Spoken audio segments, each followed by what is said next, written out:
Tapi saya akan mengajarkan bagaimana cara kita mengadakan refleksi pembelajaran.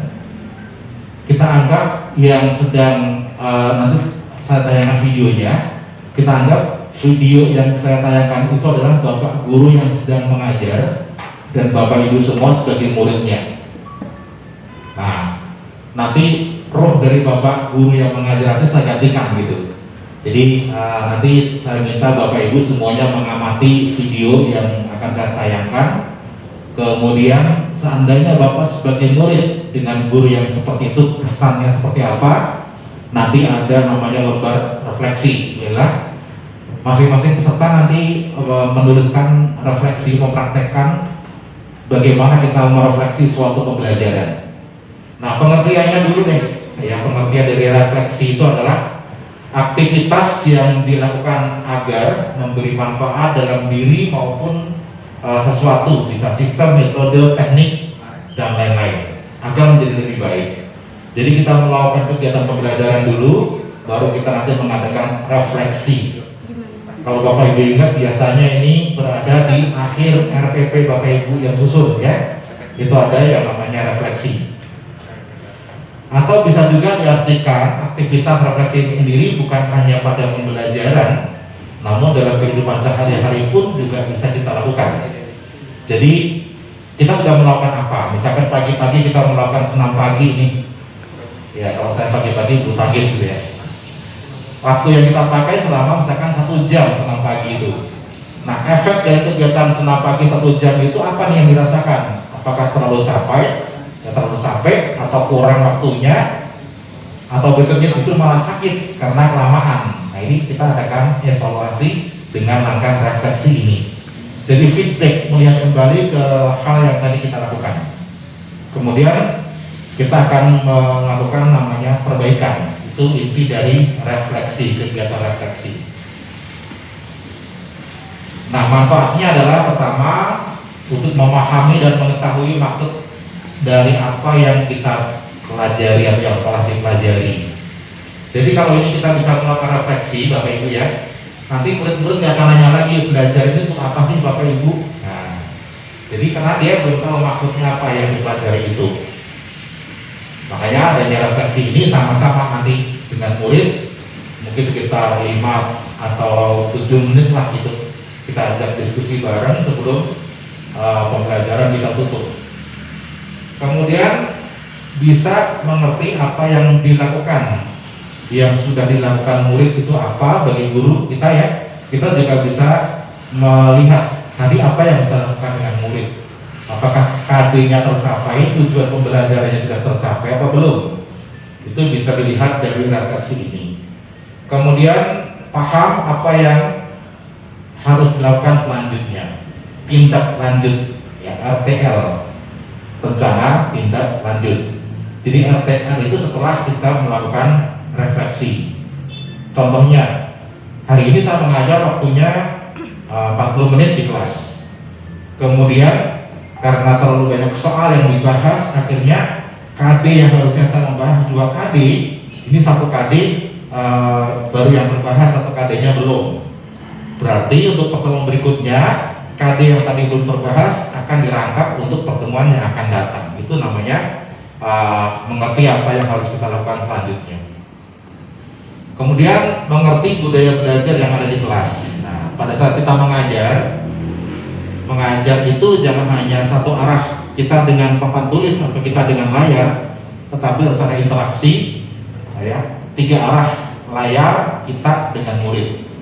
Kita bisa mengamati muridnya lagi nungging ya, muridnya lagi ngopi, muridnya lagi tiduran, atau muridnya aktif. Kita harus tahu ya, jangan sampai nanti kita ngajar terus itu muridnya keluar, kita nggak tahu. Muridnya lagi pada tidur, kita nggak tahu. Artinya kan apa yang kita sampaikan, tujuan pembelajarannya tidak tersampaikan dengan baik. Kemudian mengetahui proses pembelajaran. Nah, proses pembelajaran itu dari mulai yang persepsi, motivasi sampai dengan kegiatan penutup, apakah sudah semuanya kita lakukan atau belum, itu kita bisa melakukan perbaikannya atau melakukan evaluasinya pada saat refleksi ini. Jadi setelah refleksi kita lakukan, kita sudah punya strategi oh tadi cara ngajar saya seperti ini kok kayaknya anak-anak kurang respect nih, anak-anak kayaknya kurang konsentrasi nih, anak-anak kayaknya kurang begitu tertarik dengan metode yang saya berikan. Maka berikutnya saya akan ganti metode yang lain. Mungkin tadi awalnya metodenya adalah metode ceramah, kemudian kita ganti metode diskusi atau metode PBL ya, project based learning atau problem based learning, atau mungkin kita justru ke inquiry ya, inquiry learning, boleh ya.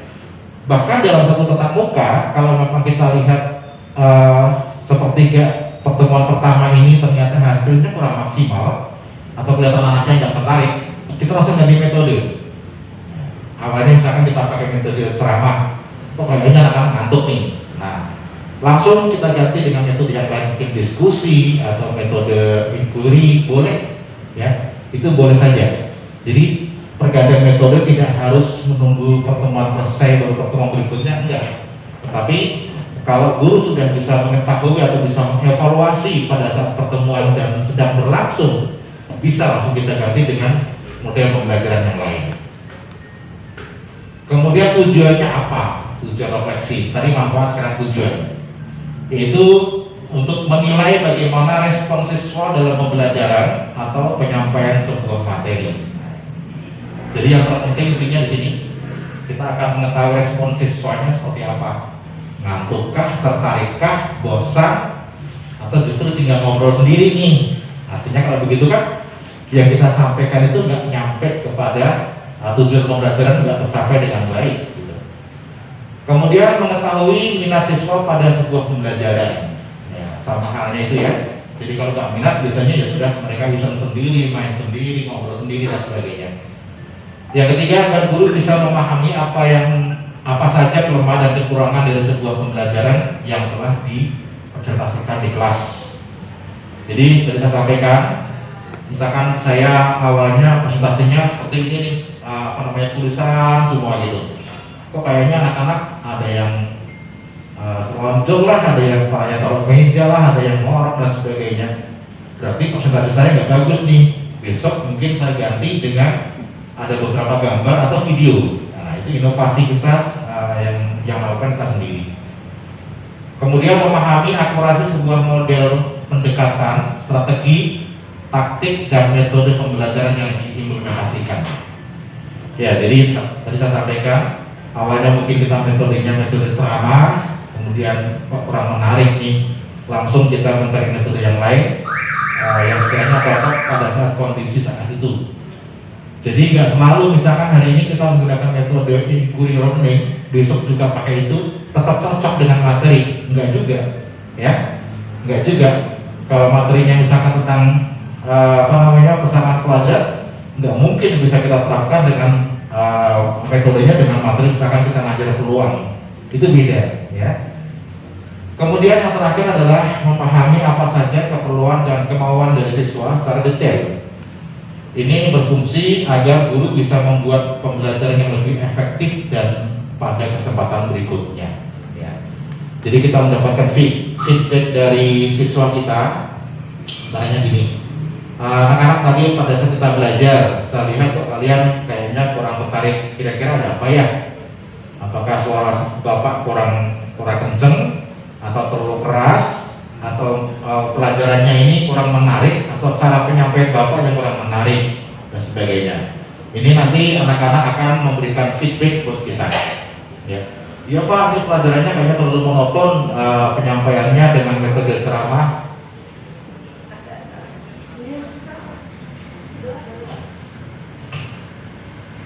Saya pikir peserta baru. Ya, warga sini yang ingin belajar matematika, saya pikir gitu. Ya, feedbacknya itu kita pakai. Jadi kita jangan takut kalau kita dikoreksi oleh peserta didik kita. Mereka mengevaluasi kita, itu justru kita harapkan. Kalau enggak, kita selamanya nggak akan pernah tahu. Ya, nggak akan pernah tahu apakah yang kita lakukan itu sudah sesuai atau tepat sasaran atau belum. Kita nggak akan pernah tahu. Ya, tanpa ada feedback dari siswa kita. Daripada nanti ini begitu ganti guru lain yang kebetulan cocok metodenya dengan anak-anak kita, dia bicara, ya Pak, kalau dengan Bapak ini enak, kalau tadi dengan Bapak yang tadi itu nggak enak banget, ngajarnya monoton, mana galak lagi gitu. Kita nggak usah dibentak-bentak ya, namanya kita nggak tahu kan, kita nanya, itu nggak boleh Mas Pak dan sebagainya. Ada yang berkaitan dengan pembelajaran mulai dari ungkapan positif hingga negatif. Nah, tapi kalau di kelas apa berarti anak-anak kita mengungkapkan negatif tentang kita gitu ya, kadang-kadang itu bisa kita siasati. Jadi mereka sudah menuliskan tapi namanya nggak usah, nggak apa-apa gitu. Kemudian siswa memberikan aspirasi dan harapan yang diinginkan pada aktivitas pembelajaran selanjutnya, dan seterusnya sampai akhirnya guru akan melihat setiap lembar refleksi sehingga guru bisa memperoleh data dan informasi untuk melakukan evaluasi atau perbaikan. Intinya adalah kita guru harus melakukan evaluasi dari apa yang sudah kita lakukan. Nah, nanti teknisnya seolah-olah yang sudah mengajar itu adalah saya. Nah, Bapak Ibu adalah muridnya. Nanti amati tuh mulai dari guru masuk ke ruangan, kemudian sampai akhir pembelajaran seperti apa. Nanti dituangkan jawabannya di lembar refleksi yang akan saya berikan. Gitu ya. Jadi masing-masing satu orang satu file. Setelah itu dituliskan, tapi diamati. Memang kita harus mengamati proses guru mengajar seperti apa, kita amati. Ya. Yang pertama, refleksi itu bisa dengan menggunakan lisan, ya, meminta saran yang tadi saya sampaikan. Anak-anak tadi setelah kita belajar nih, kira-kira saran untuk ibu atau untuk bapak apa nih, supaya pertemuan berikutnya kita bisa lebih baik. Itu bagus, ya langsung. Itu biasanya di akhir pembelajaran. Kemudian bisa dengan video, jadi murid-muridnya diminta mencermati sebuah aktivitas yang sudah dilakukan. Caranya itu kayak kemarin Bu Upi ngajar di video ini, di shooting. Nah, video itu diputar di depan kelas. Anak-anak sudah menilai, ini yang tadi kita lakukan seperti ini, kira-kira kelemahannya di mana, kekurangnya di mana. Itu bisa seperti itu. Memakai jurnal. Nah, jurnal itu biasanya guru mempunyai catatan kecil atau mempunyai jurnal atau agenda ya, agenda guru. Nah, di agenda guru itu kan di kolom paling belakang kalau nggak salah ada namanya keterangan, tuliskan di situ ya. Misalkan hari ini saya mengajar kondisi anak-anak seperti ini, respek anak-anak dengan pelajaran saya seperti ini, berarti saya tahu kelemahan saya di sini nih. Untuk berikutnya kita sudah bisa mendapatkan evaluasi secara mandiri. Kemudian menggunakan catatan ya, sama ya dengan memakai jurnal. Kita artinya mencatat di jurnal yang kita punya, dan catatan itu nanti kita cari, kita evaluasi sendiri, kita cari solusinya untuk pertemuan berikutnya supaya lebih baik. Nah, cara memulai refleksi pembelajaran bisa dengan kelompok per kelompok ya. Tapi hari ini saya minta masing-masing satu, karena nanti prakteknya juga di sekolah masing-masing kan ya, Bapak Ibu melakukan sendiri. Kemudian mulai dengan pertanyaan sederhana, pertanyaannya sudah saya siapkan, dan lakukan secara rutin. Jadi refleksi ini mungkin di setiap satu bab bisa 2 kali refleksi, atau di satu bab 1 kali refleksi, nggak apa-apa. Tapi sebelum kita mengadakan ulangan, kita refleksi dulu. Siapkan 1 jam atau 2 jam pelajaran nanti untuk mengulas materi yang sudah kita bahas, atau di situ boleh dinamakan remedial teaching ya. Remedial teaching kita lakukan sebelum anak-anak ini mengikuti ulangan ya, karena siapa tahu pada saat kita mengajar ada yang terlewat ya. Inti dari KD-KD itu ada yang terlewat, itu bisa kita lakukan pada saat pembelajaran mau berakhir.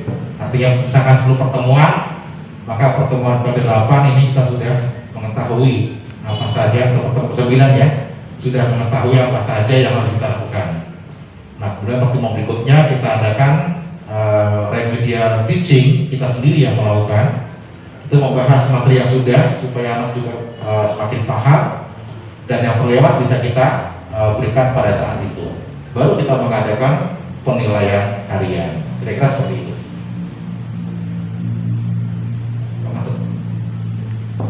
Kenapa masuk? Oh enggak, ya. Ya, ini tekniknya udah secara berkelompok, ya, mulai dengan pertanyaan sederhana. Nanti akan kita lakukan ini dengan pertanyaan sederhana, ya. Jadi nanti lembar soal apa lembar refleksi akan saya bagikan ke Bapak Ibu. Sebelum mengisi nanti mengamati dulu video yang akan saya tayangkan. Ini ya rutin. Kemudian prakteknya ini kita mulai mengadakan pengamatan Bapak Ibu ya. Silakan amati video pembelajaran yang akan saya berikan. Pak Agus, Pak Siapa dibantu membagikan.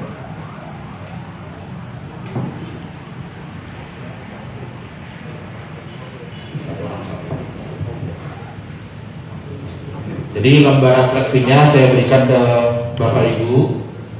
Sebelum diisi, nanti amati dulu video yang akan saya tayangkan. Maka kemarin saya minta dibawain sound dari Bu Upi. Alhamdulillah, terima kasih Bu.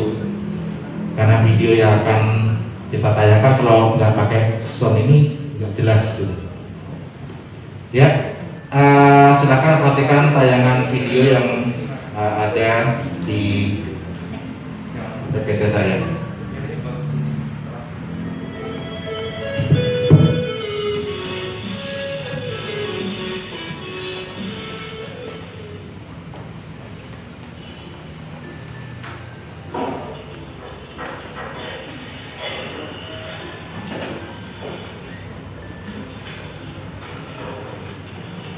Ini guru masuk ke kelas.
Ya, setelah berdoa di absen kehadirannya.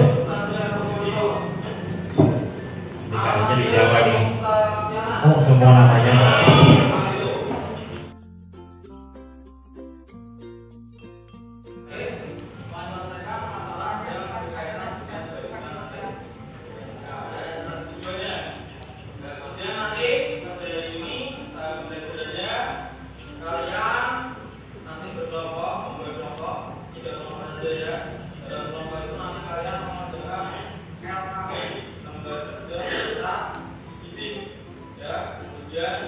Berdiskusi dari yang akan dia